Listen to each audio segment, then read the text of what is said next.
Sans Franck, on va prendre d'abord Marc. Marc de l'Aisne. Bonjour Marc. Bonjour Cyril, bonjour toute l'équipe. Je suis ravi de vous avoir. Nous aussi Marc, merci d'être avec nous sur Europe 1. Vous nous écoutez souvent ? Tout le temps, dès que je peux. Et, je voulais vraiment déjà vous féliciter, que ce soit pour votre émission sur Europe 1 et pour votre émission sur C8, en espérant qu'elle continue. Merci Marc.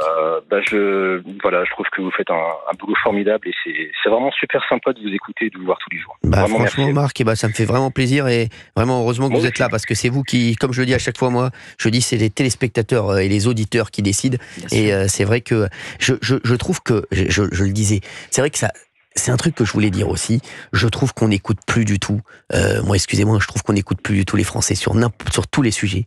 Et ça me rend fou. Je vous jure, et en fait, on les écoute pas. On a l'impression qu'ils parlent dans le vide et ça me rend fou. Je pense que les Français veulent juste un truc. C'est un petit peu de considération et d'écoute. Et je trouve qu'on les écoute pas du tout. Je sais pas. Justement, on a chez vous un relais, justement. C'est ça qui nous plaît. Oui, mais justement, c'est pour ça peut-être qu'on veut le couper. C'est peut-être pour la majorité silencieuse et voilà.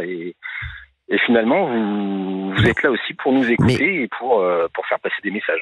Marc, vous avez dit un truc très important. Vous avez dit, vous êtes la majorité silencieuse. C'est exactement ça. C'est-à-dire que j'utilise ce mot anglais parfois, c'est le mainstream, parce qu'ils parlent tous de mainstream. C'est-à-dire que, voilà. Ils sont minoritaires. Exactement. Aujourd'hui, le mainstream sont des gens comme nous, des gens comme vous, on donne la parole à tout le monde. On essaie, d'exposer les différentes idées dans les débats. Et aujourd'hui, on a l'impression que nous sommes la minorité, mais en fait nous sommes la majorité. C'est ça qui est fou. Et voyez, vous dites on est un relais, et vous avez vu, ce relais, on a envie de le couper.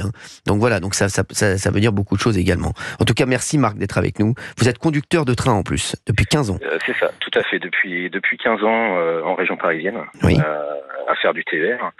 Et là, pour tout vous dire, en fait, j'ai mal pour ma boîte.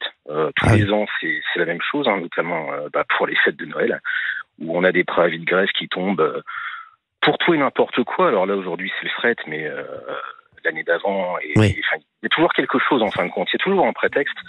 Et moi, vous voyez, voilà, j'ai mal pour ma boîte, dans le sens où ça fait 15 ans que je conduis, ça fait 15 ans que j'estime faire une mission de service public, en fait. Que je suis fier de mon travail, j'aime ce que je fais, en fin de compte. Alors on dit souvent que les cheminots sont privilégiés. Moi, je me sens privilégié dans le sens où j'adore mon travail. Et je pense que ça, justement, c'est pas donné à tout le monde de pouvoir exercer un métier qui plaît, finalement. Il y a des gens qui vont juste gagner leur croûte et qui sont forcés d'y aller juste parce qu'il faut remplir le frigo à la fin du mois. Mais moi, voilà, j'aime ce que je fais, et pour moi, je fais une mission de service public. Et de voir finalement que tous les ans, on a des préavis qui tombent pour tout et n'importe quoi, et qui prennent les gens en otage, notamment pour les fêtes de fin d'année, mais aussi pour les grandes vacances. Il y a toujours quelque chose. Je trouve ça vraiment insupportable. Surtout que, le droit de grève, effectivement, c'est un droit. Il peut être là, effectivement, pour défendre des salariés et pour aussi dénoncer des situations qui peuvent être problématiques, notamment pour nous, tout bêtement, pour la sécurité, par exemple, de nos usagers ou des salariés, ce qui pourrait être entendable, effectivement.